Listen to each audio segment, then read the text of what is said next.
Že dalj časa sem bil tudi povezan z direktorko Simensa iz Ljubljane, ki na nek način pokriva Slovenijo v zvezi z problematiko STS-a.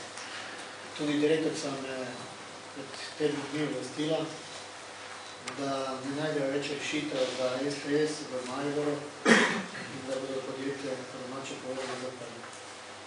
Nemudoma sem obvestil predsednika vlade, pismeno ministra za gospodarstvo gospoda Lakovnika, ministra za promet dr. Poglačiča, tudi mariborske poslance z tega območja. Mislim, da je nedopustno, da vlada ne reagira učinkovito, predvsem pa hitro. Gospod župan, kaj sploh še lahko stori Mestna občina Maribor pri aktivnem reševanju problematike družbe STS? Veliko lahko pomaga. Jaz sem redno z njimi na vezi in tudi ta novinarska konferenca je en signal, da pozivamo vlado, nekatere akterje, da se bolj hitro in učinkovito vključijo v reševanje tega problema. Jaz sem prepričan, da ta problem se da rešiti. Zaradi znanja in strokovnosti, ki jih imajo naši delavci v STS, na potezi mora biti predsednik vlade, ki mora dati jasne direktive in močno angažirati Slovenske železnice. Danes smo slišali nekatere ocene, da bi se naj ponavljala zgodovina Maribora iz 90-ih let. Kako vi ocenjujete? Velika resnica je na tem in obstaja velika verjetnost.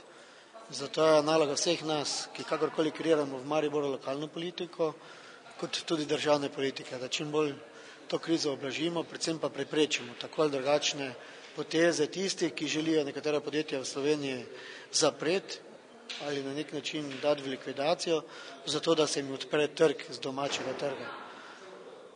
Slovenske železnice so velik porabnik Simensa in tu mislim, da ne bi smeli dovoliti na ta način, kot se to dogaja danes v Mariboru. Sigurno na osnovi znanja, izkušenj, referenc je smiselno, da to firma torej ostane, bi rekel, to znanje na tej lokaciji in da pomaga razvijati slovenske železnice oziroma na področju infrastrukture, kar se tiče prevoznih sredstev.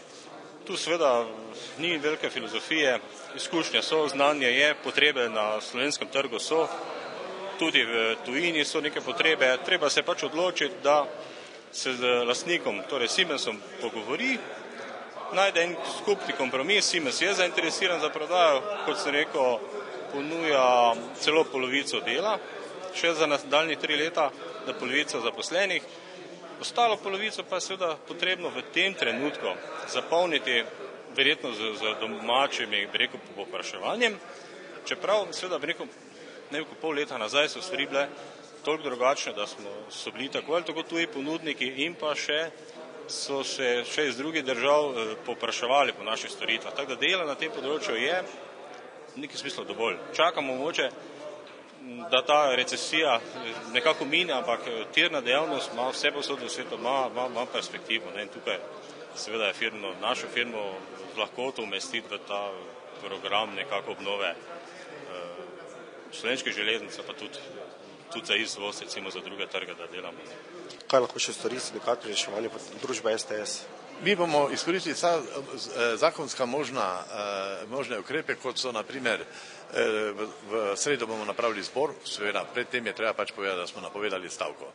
Potem bomo napravili zbor, ker bomo delavcem pojasnili zadeve in v četrtek napravimo protestni shod pred ministrstvom za promet, vlado, parlamentom in pred sedežem Simensa za Slovenijo, ki je v Ljubljani.